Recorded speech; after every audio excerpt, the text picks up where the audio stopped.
ఇదిగోండి తాళి.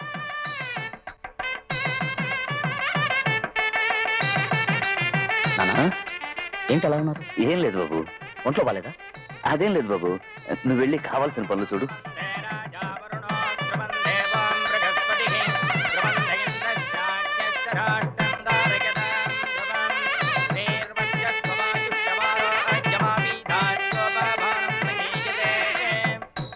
అమ్మా నేను చెప్పిన మంత్రం ఇప్పుడు చెప్పండి. పంతులు గారు, మంత్రం మాట అలా ఉంచి ముందు పిల్లవాడి చేత పిల్ల మెడలో తాళి కట్టించడు మీరు. తొందర ఎందుకు నాన్న? సాంప్రదాయపరంగా జరగాలిగా. పంతులు గారు కానివ్వండి.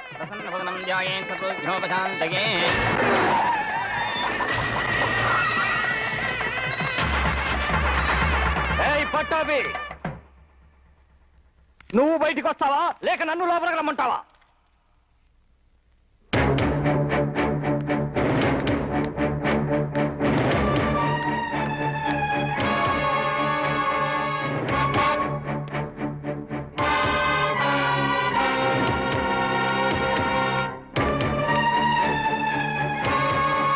ఏంటి మావయ్య, ఏమైంది? ఇక్కడ ఉన్నారేంటి? లోపలికి రండి. ఏయ్, నువ్వు ఊరుకోరా. ఇది నాకు మీ నాన్నకు సంబంధించిన సమస్య. సమస్యలు ఏమన్నా పెళ్ళైన తర్వాత మాట్లాడుకుందాం. ముందు మీరు లోపలికి రండి. ఏయ్, అసలు సమస్య ఈ పెళ్లిరా. ఏమిటి మీరు అనేది? అనేదే ఉందిరా.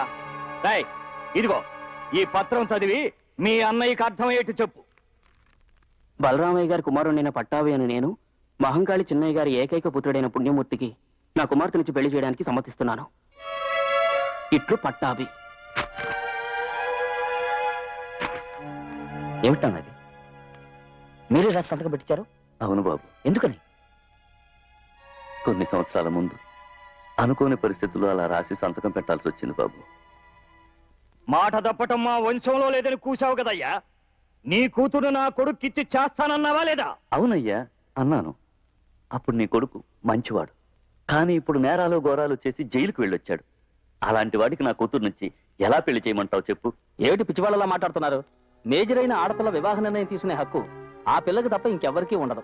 నువ్వేమో సంతకం పెట్టానంటున్నావు, ఆయనేమో తీసుకున్నానంటున్నారు. చట్ట ప్రకారం అది తప్పు.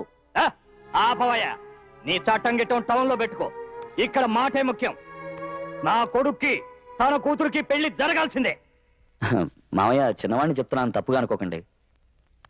మా నాన్నగారు తెలియని స్థితిలో ఏదో అలా రాసిచ్చారు. దాని కారణంగా శుభకార్యం జరుగుతుంటే ఇలా వచ్చి గొడవ చేయడం అంత మంచిది కాదు. మనసులో ఏం పెట్టుకోకుండా లోపలికి వచ్చి దంపతులను ఆశీర్వదించండి. నీతో ఏంట్రా మాటలో? అలా చూస్తే అక్కడ నుంచున్నారేరా. ఎల్లో పిల్లని ఈడ్చుకురండి. ఈడ్చుకుపోవడం నా చెల్లెలను ఎద్దో ముద్దో కాదు, ఇంటి మహాలక్ష్మి. పెద్దవాడివి కదా అని ఇంతవరకు మర్యాద ఇచ్చాను. మర్యాద కాపాడుకోవాలనుకుంటే లోపలికి వచ్చి అక్షంతలు వేసి ఆశీర్వదించండి. ఇంతకు మించి ఏమైనా గొడవ పెట్టుకున్నారో ఇంతవరకు నా నోరు మాట్లాడింది లేదా ఇది మాట్లాడుతుంది. తీసుకురండి.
నా చెల్లెలకి ఈ పెళ్లి కొడుకుతోని వివాహం జరిగి తీరాలని దేవుడు శాసించాడు.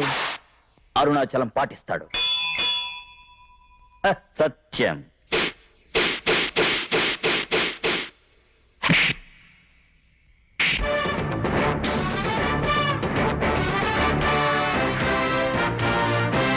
ఈ గీటు దాటి ఎవడైనా లోపలికి వచ్చాడంటే గుండెలు తోడేస్తాను.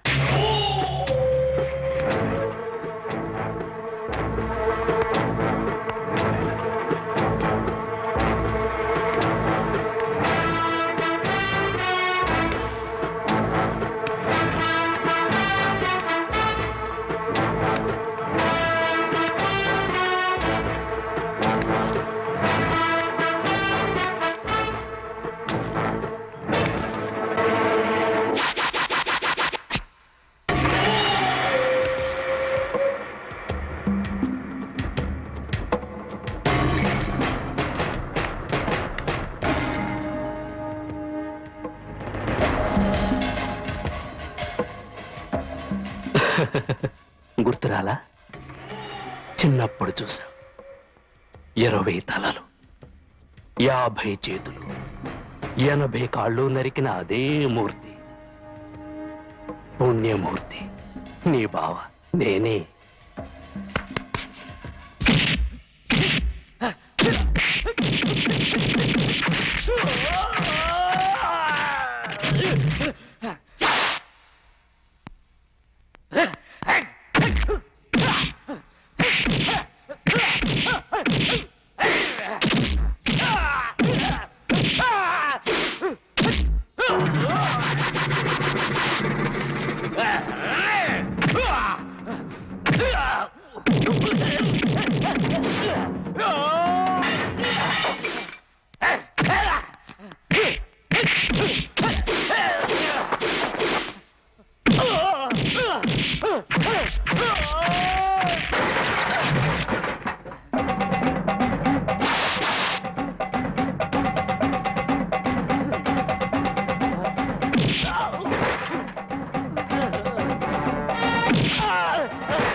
తీరబండి, కొట్టండి మేళాలు.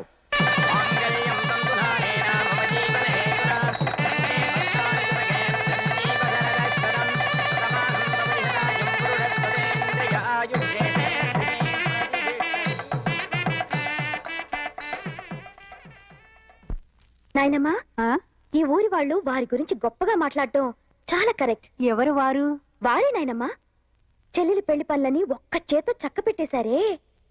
ఎంత మంచివారు. ఇదెవరు? ఇదే వారే. పెళ్లిలో గొడవ పెట్టుకోవడానికి వచ్చిన వాళ్ళని ఒక్కరే అడ్డుకుని తన్ని తరివేశారే. వారెంత ధైర్యశాలి. ఏ ముందు ఈ వారెవరో చెప్పు. వారే నాయనమ్మా, అరుణాచలం. ఓ, చెల్లెల్ని అత్తారింటికి పంపేటప్పుడు కంటతడి కూడా పెట్టుకున్నారు, చూసావా? ఇదిగో వీరిని వదిలే. నీకెవరో ముద్దిచ్చారన్నావే, వారెవరు? అది కూడా వారే. నాకు తెలిసే నీ మనసులో ఏముందో. అది నీ నోటి వెంట వినాలనే ఎదురు చూస్తున్నాను.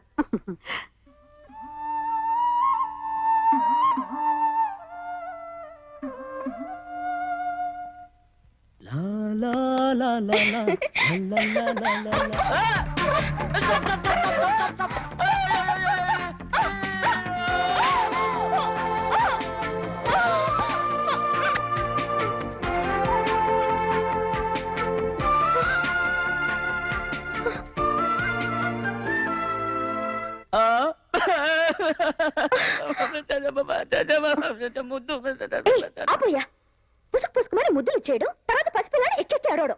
క్షమించండి, తెలియ జరిగింది. ఏయ్, నిజం చెప్పవయ్యా, కరెక్ట్ గా గురి చూసి ఎలా కొడుతున్నావు? అయ్యో, ఈ గురి చూసుకోవటాలు నాకు తెలియదండి. క్షమించండి, తప్పైంది. తప్పే కదా? తప్పేనండి. అప్పుడు నువ్వు ఇచ్చింది నువ్వే మళ్ళీ తీసేసుకో. ఇచ్చింది మళ్ళీ ఎలా తీసుకోమంటారండి? చో, ఇది కూడా నేనే చెప్పాల్సి వస్తుంది. My God. రండి. ఎక్కడికండి? ఏయ్, రావయ్యా. రమ్మంటున్నానా?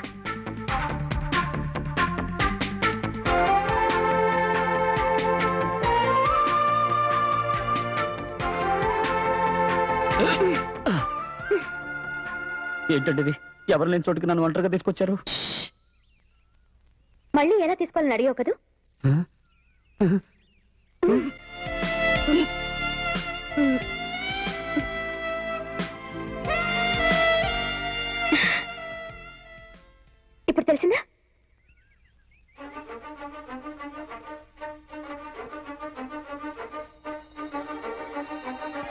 Is it? అదిరింది.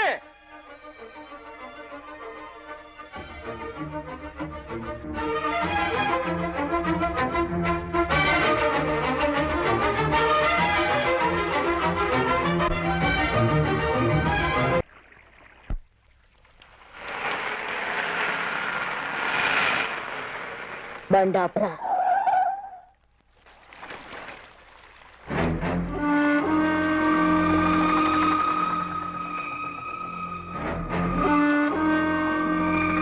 డ్రైవర్ పోనీ. బావా, నీ కూతురు పెళ్లికని వచ్చాం, చివరికి నా కూతురు పెళ్లి ఖాయమైంది. పెద్దలు అంటుంటారుగా, ఒక పెళ్లికి వస్తే మరో పెళ్లి ఖాయమవుతుందని. ఆ విధంగానే జరిగింది. చూడమ్మా, నా కొడుకు అరుణాచలానికి నీ కూతుర్ని ఇవ్వడానికి నీకు ఇష్టమేగా? అది సరే అన్నయ్య, మనమే మాట్లాడుకుంటే ఎలా? అమ్మ నువ్వు మాట అడగొద్దా చెప్పు. అమ్మ ఆ రోజే నీతో చెప్పిందిగా, ఈ ఇంటికి వేదవతే కోడలుగా రావాలి అని.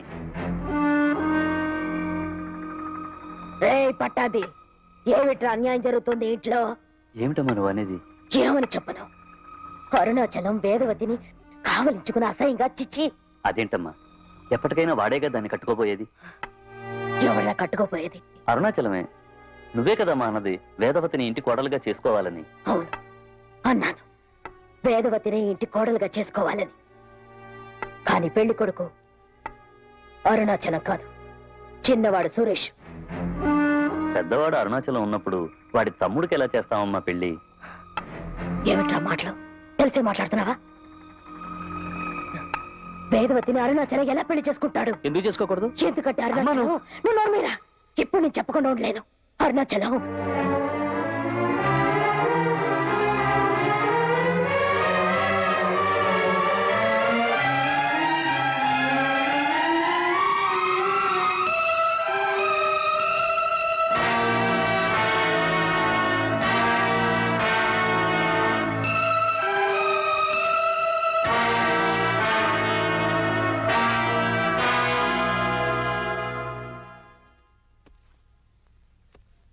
సుభద్ర, ట్రైన్ టైం అయింది, ఇంకెంతసేపు? ఇదిగో వచ్చేస్తున్నామండి. ఏంటి డాడీ సడన్ గా ఊరికెళ్తా ఉంటున్నారు? హైదరాబాద్ లో ఓ ముఖ్యమైన పని ఉంది, అందుకు పెడుతున్నాం. వచ్చేటప్పుడు 10-15 రోజులు ఇక్కడే ఉందాం అన్నారు అప్పుడు అన్నాను, ఇప్పుడు పెడదాం అంటున్నాను అంతే. నీకు పని ఉంటే నువ్వు వెళ్ళి రావచ్చుగా. నేను వేదవతి సుభద్ర అందరూ కొన్నాళ్ళు ఉండొస్తాం. అక్కడికి అమ్మా. వచ్చి మీరు బయలుదేరుతున్నారా లేదా? అది కదా డాడీ, అరుణాచలం బావ టౌన్ కి వెళ్ళాడు కదా, తను వచ్చాక ఒక్కసారి అన్ని వీళ్ళు చెప్తారు, మీరు బయలుదేరండి.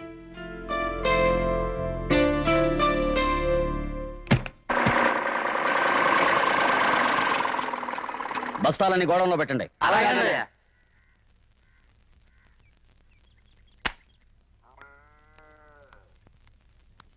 ఏ అజ్ఞానం, మామయ్య అత్తయ్య వేదవతి ఎవరు కనిపించట్లేదు, ఎక్కడికి వెళ్ళారు? వచ్చిన వాళ్ళంతా ఇక్కడే ఉండిపోతారా? పెళ్లి అయిపోయింది, వెళ్ళిపోయారు.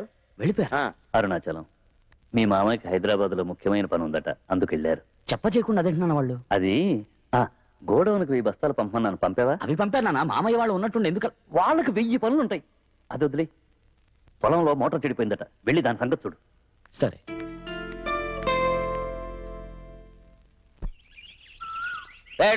ఏంటా మాటలో? అరుణాచలం, మీ తమ్ముడు సత్యం వీరాస్వామి కూతురు ప్రేమించి మోసం చేశాడని పంచాయతీ పెట్టారు, తొందరగా వెళ్ళు. నిజం చెప్తున్నా, ఈ అమ్మాయికి నాకు ఎలాంటి సంబంధం లేదు. ఇంతకుముందు ఈ అమ్మాయి నేను చూడలేదు. బాబు, మరి అంత న్యాయంగా మాట్లాడకండి. నా కూతురు ఎప్పుడూ అబద్ధం చెప్పదు. అంటే నేను చెప్పేది అబద్ధమా? పోనీ మీరు అన్నట్టు మీ అమ్మాయి ఉత్తమరాలు, అబద్ధం చెప్పడం తెలియదనే అనుకుందాం. ఒకవేళ తను చెప్పింది నిజమే అయితే దానికి సాక్ష్యం ఏమిటి? సాక్ష్యాలు ఉంచుకుని ఒకరినొకరు ప్రేమించుకుంటారా? దీనికి ఆ దేవుడే సాక్షి. బాబు, అరుణాచలం, సమయానికి దేవుళ్ళ వచ్చావు. నా కూతురు మీ తమ్ముడిని నమ్మి మోసపోయింది. ఇప్పుడు అడిగితే నా కూతురు తనకు అసలు తెలియనే తెలియదు అంటున్నాడు. పేదవాడి మాటలు పంచాయతీ నమ్ముతుందో బాబు? నువ్వే న్యాయం చేయాలి. తమ్ముడు, ఏంట్రా ఇదంతా? ఈ అమ్మాయిని పాడు చేసింది ఎవడో అయితే నిన్న నా మీద మోపుతున్నారనయ్య. ఇంతకుముందు ఈ అమ్మాయి నేను చూడలేదనయ్య. ఏంటి, ఈ అమ్మాయి నువ్వు చూడలేదా? ఎంత మాటను! ఈ అమ్మాయితో నువ్వు తిరగడం, మాట్లాడడం నేను చూసాను. ఏంటనే నువ్వు అనేది? అసలు ఇక్కడ ఏం జరుగుతోందో నాకు అర్థం కావట్లేదన్నయ్య. ఇక్కడ ఉన్న వాళ్ళే అబద్ధం ఆడుతున్నారు అనుకుంటే నువ్వు అబద్ధం ఆడుతున్నావా? నేను అబద్ధం ఆడుతున్నానా? నిన్ను ఆడపిల్ల దేనికోసమని అబద్ధం ఆడుతుందిరా?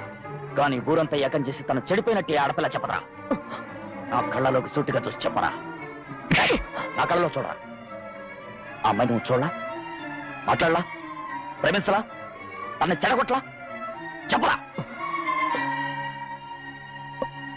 నిజమే. వీరాసాని, నా కొడుకు చేసిన తప్పుకి నేను నిన్ను క్షమించమని అడుగుతున్నాను.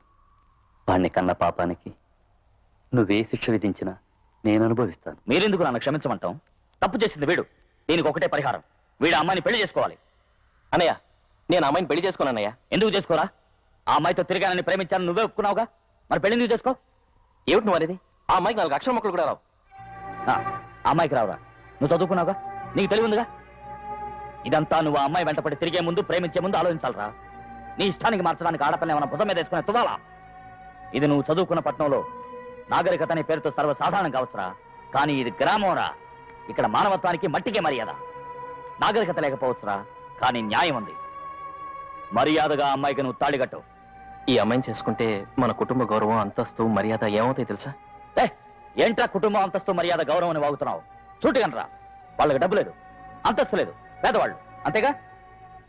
ఇప్పుడు చెప్తున్నాను, నీ ఒక్కడికే కాదు అందరికీ చెప్తున్నాను, మన ఆస్తిలో నాకు రావాల్సిన భాగం ఈ అమ్మాయికి రాసిస్తాను.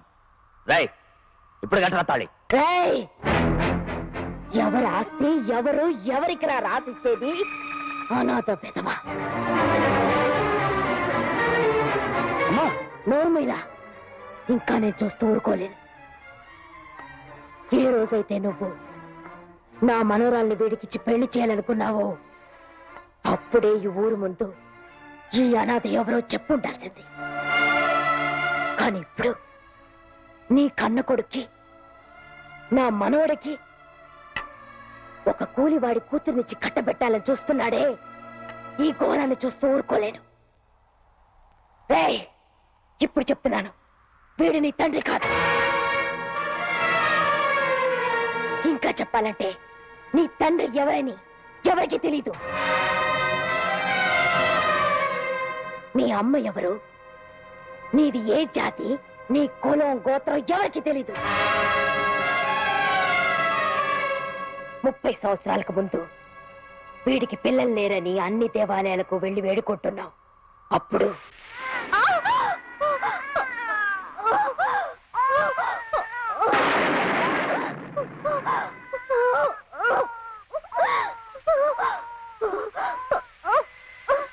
ఏంటో చూస్తున్నావు? వెళ్ళి డాక్టర్ని తీసుకురా. వద్దండి, వద్దు, ఇక నీ బతుకుతానని నమ్మకలేదు. మీరు సంతానం కోసం దేవుణ్ణి వేడుకోవడం ఇందాకనే విన్నాను. నా బిడ్డను తీసుకోండి. వీడిని పెంచే యోగం నాకు ఎలాగూ లేదు.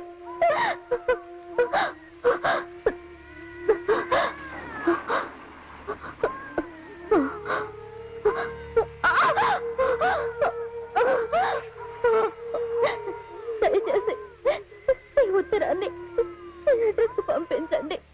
నా చిట్టి తండ్రికి నేను అరుణాచలం అని పేరు పెట్టాను.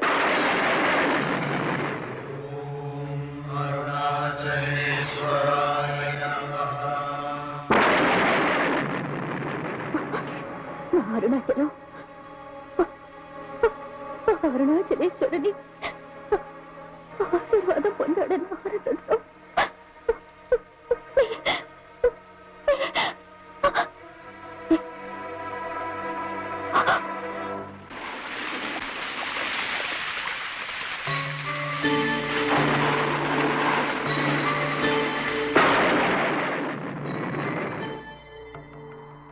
ఇదిగో నిలబడ్డాడే, వీడొచ్చిన తర్వాతే నా కొడుకు పిల్లలు పుట్టారు. చేయి దాటిపోయిన ఆస్తులన్నీ తిరిగి వచ్చాయి. ఇదంతా వీడొచ్చినందువల్లే నా కొడుకు నమ్మి వంశ పారంపర్యంగా కుటుంబంలోని పెద్ద కొడుకు వెయ్యాల్సిన స్వర్ణ కంకణాన్ని వీడి చేతికి వేసి ఆనందించాడు నా కొడుకు. వీడి చేతికి ఆ కంకణం చూసినప్పుడల్లా నా మనవడికి దక్కాల్సిన మర్యాద ఎవడో ఒక అనాథ మీద ఒక దక్కిందని ఎన్నేళ్లుగా కుమిలిపోతున్నానో తెలుసా? రే, ఒక అనాథ ఉండాల్సిన చోటు ఇంట్లో యజమానిగా కాదురా, ఇంటికి బయట మనిషికి సిగ్గు, రోషం, పౌరుషం ఇవన్నీ ఉన్నవాడివి అయితే నీకు అర్థమైందని అనుకుంటాను.